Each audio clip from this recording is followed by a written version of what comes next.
여러분 안녕하십니까? 반갑습니다. 1980년 4월 12일 한 젊은이가 캐나다 동쪽 끝 대서양 바닷물에 다리를 잠근 채 서 있었습니다. 그런데 그 젊은이의 오른쪽 다리는 의조입니다. 그는 이 다리로 8,000km가 넘는 캐나다 대륙 횡단을 시작하는 것이었습니다. 동쪽 끝 대서양 연안의 세인 존스에서 출발해서 서쪽 끝 태평양 연안의 밴쿠버까지 달릴 생각이었습니다. 이 가늘고 긴 의족에다가 마라톤 오브 호흡이라는 글자를 새긴 티셔츠를 입고 하루에 42km를 달릴 예정이었습니다. 그는 가파른 언덕길을 달렸고 길고 구불구불한 계곡길을 달렸습니다. 비를 맞으며 달렸고 눈을 뒤집어 쓰고 달렸습니다. 환영인배에 휩싸이기도 했지만 때로는 모금함에서 돈을 훔쳐가고 유혹을 하는 사람도 만나기도 했습니다. 그는 이렇게 자기 몸이 더 이상은 안 돼 라고 말할 때까지 달리고 달렸습니다. 그의 의족에서는 드디어 피가 배어나오기 시작했고 얼굴은 흑빛이 되어갔습니다.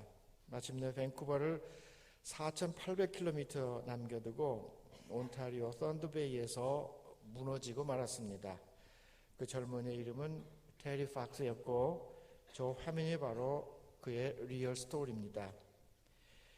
테리는 원래 밴쿠버 소재 사이먼 프레이저 대학 학생으로 스포츠 만능에 재능 있는 젊은이였습니다. 그런데 어느 날 갑작스럽게 찾아온 암으로 인해서 오른쪽 다리, 허벅지까지 절단해야 했습니다.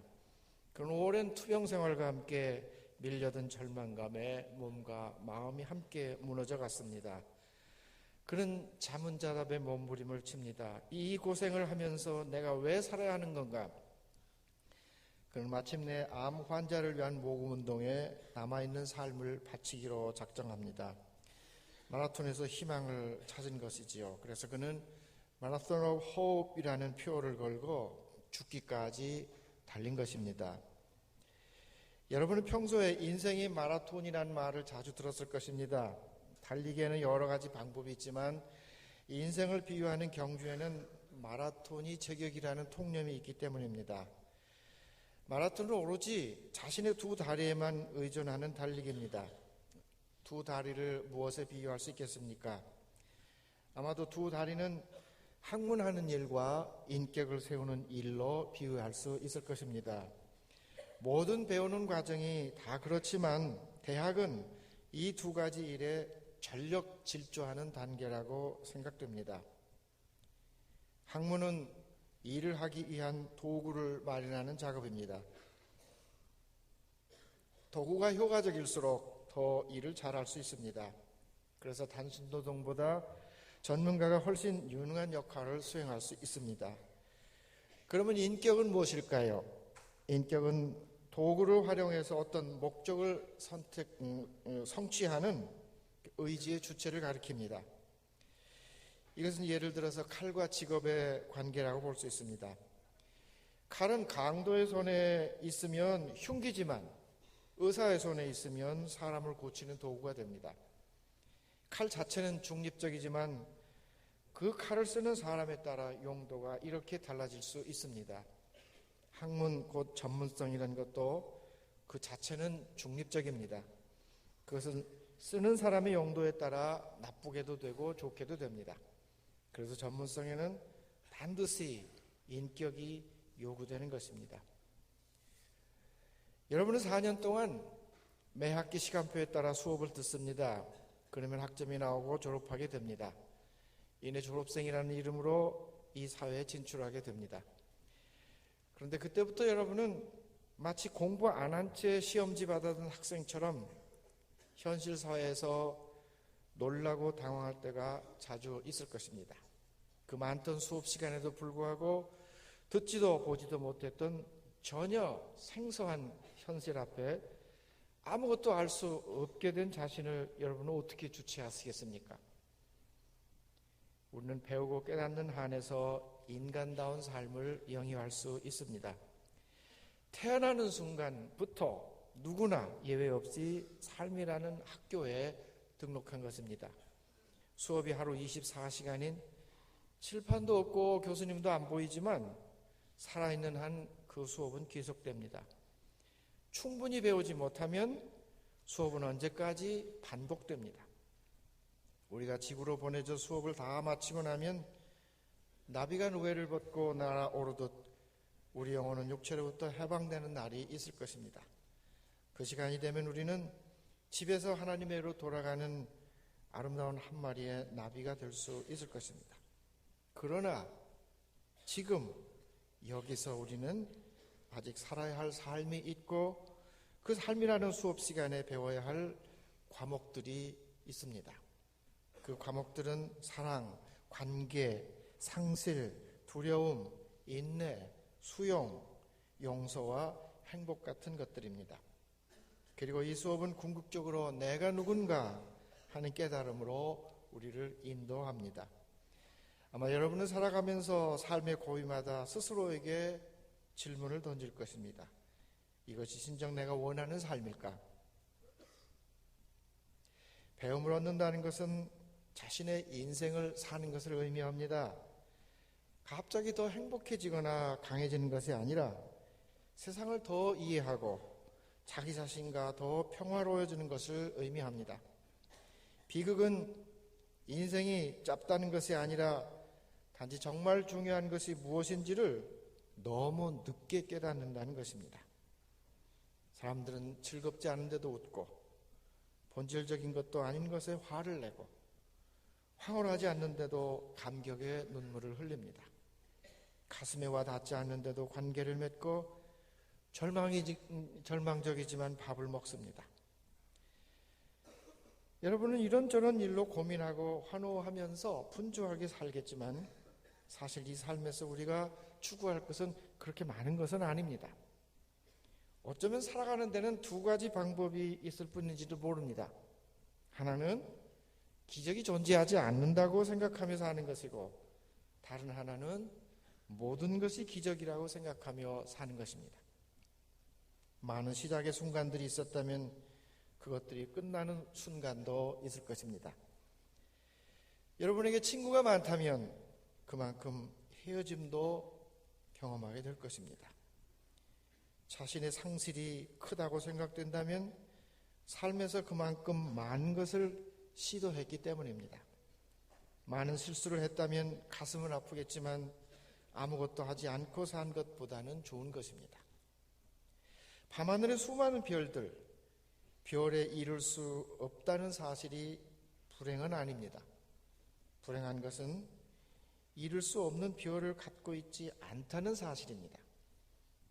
여러분이 인생이라는 수업에서 받는 숙제는 자신에게도 이웃에게도 유익한 사람이 되려는 것, 그래서 행복해지라는 것, 그것뿐입니다. 인생 수업에는 4가지 과목이 있다고 가정해 봅시다. 그것은 영어의 L자로 시작되는 4개의 동사 live, love, laugh, 그리고 learn. 첫째로 live, 사는 것입니다. 이 산다는 것은 우선 정지되어 있는 상태가 아닙니다. 움직이고 진행하는 것입니다. 생각을 움직이고 몸을 움직여서 일정한 목표를 지향하는 것이지요. 그 목표는 1차적으로 나 자신이 되려는 노력입니다. 진정한 자신을 발견하고 스스로에게 진실해질 때라야 우리는 사는 것입니다. 그래야 우리는 자신이 원하는 것과 원하지 않는 것을 구분해낼 수 있습니다. 직업을 선택하는 일에서부터 입고 있는 옷에 이르기까지 내게 기쁨과 평화를 주는 선택이어야 합니다. 만일 다른 사람의 눈에 가치 있게 보이려고 일한다면 자신의 진정한 가치는 보지 못하게 될지도 모릅니다. 하고 싶은 일보다는 해야만 하는 일에 붙잡혀 있는 만큼 나는 나를 살지 못할 가능성이 있습니다. 가끔은 억누르고 있던 충동에 몸을 맡기고 이상하거나 새로운 시도해 볼 수 있습니다. 단 타인에게 피해를 주지 않는 한 그렇게 해보세요. 아마도 여러분이 진정 어떤 사람인지 알 수 있는 기회가 될 수 있을지 모릅니다. 결과에 신경 쓰지 않고 원하는 무엇이든지 할 수 있다는 가정하에 여러분의 대답을 상상해 보세요. 그 대답 속에는 내가 누구인지, 또 나를 가로막고 있는 것이 무엇인지 알려줄 수 있는 열쇠가 있을 것입니다. 거짓말을 하겠다면 진실을 말하기가 불안한 것이고, 사랑하겠다고 대답한다면 실제로는 사랑을 두려워하고 있다는 것일 수 있고, 가령 물건을 훔치고 싶다면 충분히 갖지 못한 것을 원망하는 것입니다. 나 자신이 되는 움직임과 함께 그 다음으로는 관계 지향에 힘쓰는 것입니다. 나 자신이 되려는 노력은 내 밖의 환경과 무관하지 않습니다. 즉, 나를 세우는 일은 내 밖의 관계와 함께 진행하는 과정이라는 것입니다. 내 배가 물에 뜨는 것을 보지 못하면 아무도 나와 함께 물을 건너려고 하지 않을 것입니다. 함께 물을 건너는 방법은 상대를 더 좋게 바꾸려는 노력이 있지 않습니다. 진실은 이렇습니다. 우리는 상대방을 바꿀 수 없으며 바꾸려고 해서도 안 됩니다. 그들이 절대로 변하지 않으면 어떻게 할 것입니까? 그들이 변할 생각이 없다면 어쩌겠습니까? 우리가 진정한 자신이를 원할 때 그들도 진정한 그들로 있도록 해주어야 하지 않겠습니까? 하나님이 처음에 정하신 대로 우리가 하나도 같은 것이 없는 단지 그만의 개성을 살도록 허용하셨다면 내가 할 수 있는 일은 있는 그대로의 나와 그들을 받아들이는 일입니다. 결국 우리가 어떻게 해볼 수 있는 사람은 나 자신뿐입니다. 또 모든 관계는 성공적으로 지속되어야 한다는 믿음도 옳은 것은 아닙니다.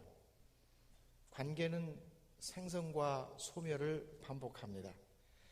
지속되지 못한 관계는 실패라고 단정해서도 안 됩니다. 더 이상 관계가 필요치 않을 때 그 관계 자체는 그것으로 완성된 것입니다. 두 번째는 love, 사랑입니다. 세상에 사랑만큼 흔한 말도 없지요. 그럼에도 불구하고 사랑만큼 부족한 말도 없습니다. 그것은 사랑은 찾는 것이라는 오해 때문입니다. 그러나 사랑은 밖에서 찾는 것이 아니고 내 안에서 사랑을 허용하는 것입니다.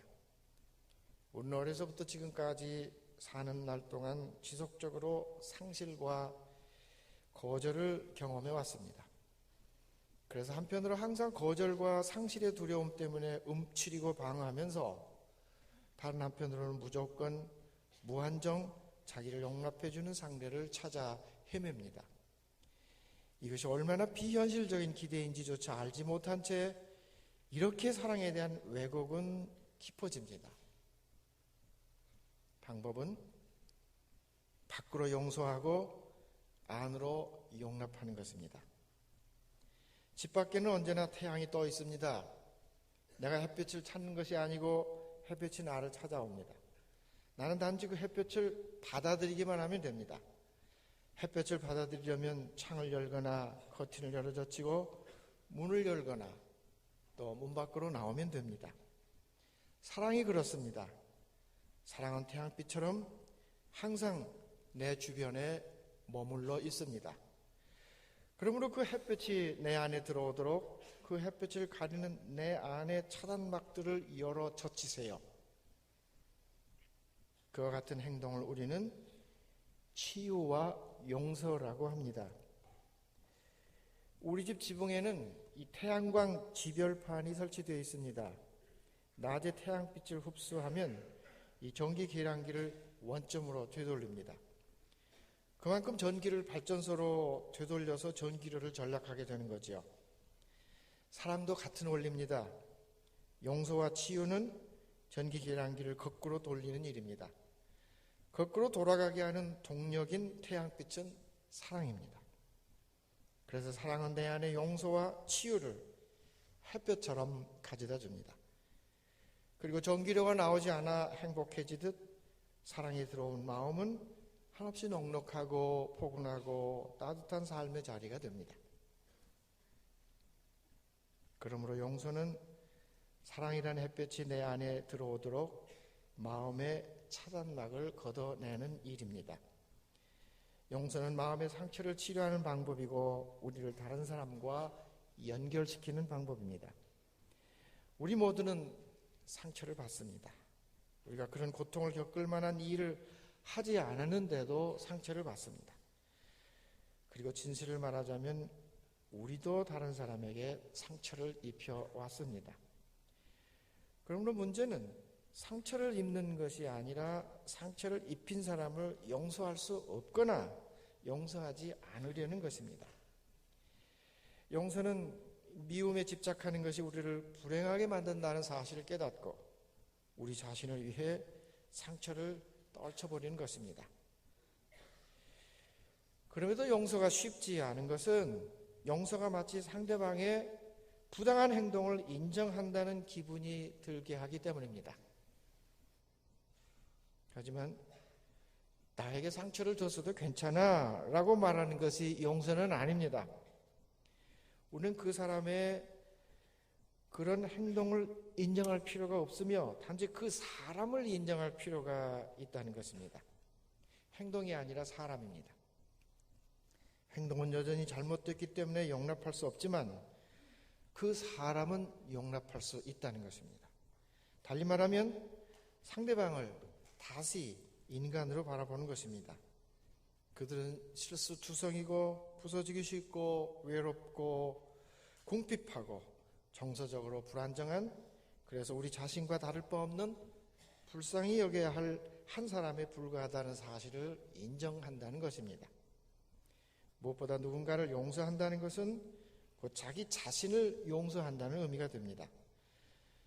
용서는 분노와 증오에서 자기를 풀어놓는 결단이기 때문입니다. 이제 세 번째는 웃음입니다. 웃음은 희망과 믿음, 여유가 있는 가슴에서 피어오르는 꽃향기 같은 것입니다. 만족하면 웃지만 부족해도 웃을 수 있습니다. 역사상 이 지구상에서 가장 비극적인 삶을 살아온 민족이 유대인이랍니다. 그런데 가장 유머가 풍부한 민족이 또한 유대인이라는군요. 그들의 경전인 탈무드에 보면 회심의 미소를 자아내는 지혜가 가득 담겨 있습니다. 진정한 웃음은 마음속으로 웃는 것입니다. 코미디언이 웃기는 억지 웃음이나 웃음 연습 따위는 우리를 행복해 주지 않습니다.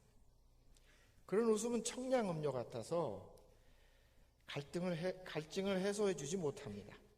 그러나 지혜로운 유머 감각은 예리한 관찰력과 마음의 여유에서만 나올 수 있고 이는 언제나 신선한 생활의 활력소가 됩니다. 이 미국 사회에서는 주기적으로 건강한 가족 구성의 요소가 무엇인지 통계 조사를 해서 발표한다고 합니다. 그 요소는 시대에 따라서 변화를 보이지만 언제나 빠지지 않는 요소가 있는데 그것은 유머가 있는 가정이라는 겁니다. 신약성경 빌립보서에 보면 항상 기뻐하라는 권면이 나옵니다. 이 말의 의미를, 그 어원을 보면 기뻐하도록 의욕하라, 그런 뜻이랍니다. 이 행동주의 심리학자들은 사람이 슬퍼서 울지만 울면 슬퍼지기도 한답니다. 애들이 울기 시작하면 점점 슬프게 우는 경향이, 그거는 제 울음에 지가 슬퍼지게 된다는 거죠. 이처럼 유머는 즐거워서 나오지만 기가 막히고 슬퍼도 나옵니다. 그러므로 웃음은 의지의 표현이고 인격에서 우러나오는 덕목입니다. 따라서 남녀노소 불문하고 유머와 웃음이 메마른 사람은 사귀지 않는 게 좋습니다. 여러분, 행복해지는 것은 하나님이 우리에게 주신 축복입니다.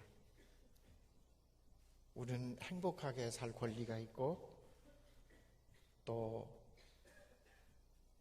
내게 주어진 삶을 행복하게 살아야 할 책임도 되는 것입니다. 행복은 무슨 일이 일어나는가에 있지 않고 일어난 일을 어떻게 다루는가에 달려 있습니다. 행복은 일어난 일을 우리가 어떻게 해석하고 받아들이는가에 따라 결정됩니다. 진정한 행복은 어떤 사건의 결과가 아닙니다. 나의 행복을 결정하는 것은 주위에서 일어나는 일 자체보다 그 일을 대하는 나의 태도, 나의 생각, 내 자신입니다. 따라서 최선과 최악은 내 안에 있습니다. 비교는 불행으로 가는 지름길입니다. 비교할 때마다 발견하는 사실은 우리가 한두 가지 면에서 항상 비교 대상보다 부족하다는 점입니다. 비교 자체를 그만두기 전에는 빠져나올 수 없는 미로입니다. 날마다 혼자서도 행복해질 수 있기를 연습해 보세요. 특히 상황이 전혀 개선될 여지가 없어 보일 때도, 다음번에도 누군가가 나를 화나게 할 때에도 행복해지기를 결심하고 그렇게 연습하라. 기뻐하라는 말은 기뻐하도록 의욕하라는 겁니다. 기분 내키는 대로 나를 내맡기지 말고 내가 기분의 주체가 되어서 내가 좌우해보는 거죠.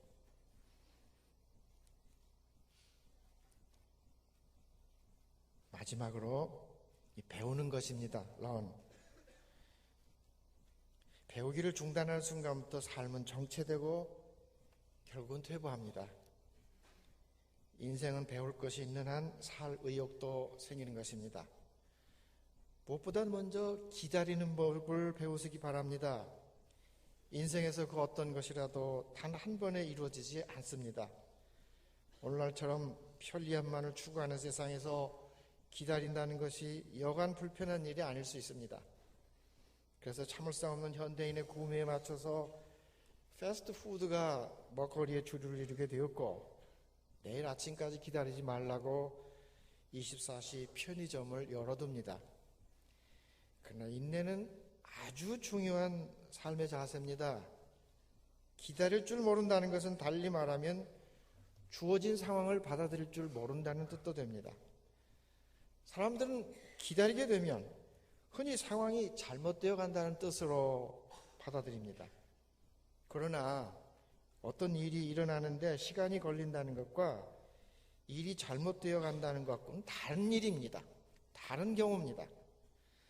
시간이 걸리는 것이 당연하고 자연스러운 과정일 수 있다는 점을 배워야 하는 거죠.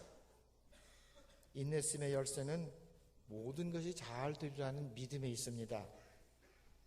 그래서 나보다 더 크신 손길, 비교할 수 없는 은총의 손길이 나를 붙들고 있다는 신앙심은 그 어떤 인생의 전략보다 나를 더욱 긍정적이게 하는 요소입니다. 그러므로 인내하라는 말을 피해자가 되라는 뜻으로 받아들이지 말기 바랍니다. 참아야 한다고 해서 무기력해지라는 뜻이 아니고 학대나 가혹한 환경을 무조건 견디라는 의미도 아닙니다. 삶은 경험의 연속이고 우리 모든 그 경험들을 통과해야만 합니다. 비록 우리가 보지 못할지라도 모든 경험에는 원인이 있고 목적이 있습니다. 우리가 그렇게 볼 마음만 있다면 모든 사건은 우리에게 언제나 배움을 제공합니다. 성급하게 난 싫어, 바꾸고 싶어 소리친다고 해도 바꿔지지 않습니다. 오히려 배움을 얻을 기회만 날아갈 뿐입니다. 때로는 거부하고 불평하고 상황을 바꾸려고 시도하는 대신 전능하신 하나님의 손길에 맡기고 기다리면서 그 상황을 받아들이는 편이 더 지혜로울 수 있습니다. 모든 경험은 여러분을 치유해주고 더 나은 인간으로 이끌어 줄 것입니다. 그래서 쓸모없는 경험은 없습니다. 얼마 전 한국을 다녀간 이 게이오 대학 총장이 한 강연에서 오늘날 젊은이들이 배워야 할 목표로 3가지 점을 지적한 적이 있습니다.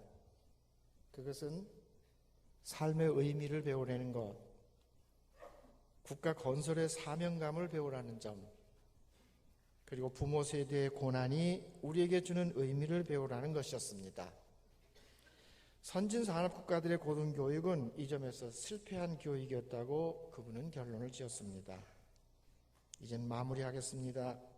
살고 사랑하고 웃고 배우십시오. 우리는 모두 얼굴이 다르고 성격이 다르듯이 각기 다른 방식으로 다른 배움을 통해 행복을 발견합니다.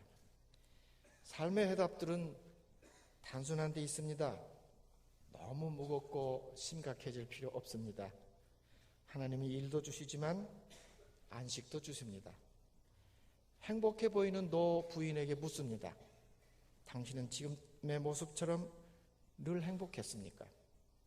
그분은 웃으며 대답합니다. 나는 멋지게 살았다고 나를 인정합니다. 나 자신을 즐겁게 하는 선택 방식을 배웠어요. 간단한 것 같지만 그것이 인생입니다. 너무 많은 상황들이 얼굴을 내밀지요.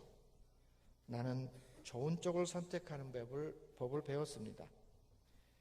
내가 오랫동안 불행했을 때는 내 기분을 좋지 않게 하는 선택을 했을 때뿐입니다. 마침내 나는 내 삶에 대해 좋은 느낌을 갖게 하는 선택 방식을 배웠지요. 자신에 대해서 좋은 느낌을 갖게 하는 것, 다른 사람에게 좋은 느낌을 갖게 하는 것, 그리고 스스로 자랑스럽게 여기고 오래 지속될 수 있는 것을 선택하는 것입니다. 여러분도 그렇게 하시기를 바랍니다. 감사합니다.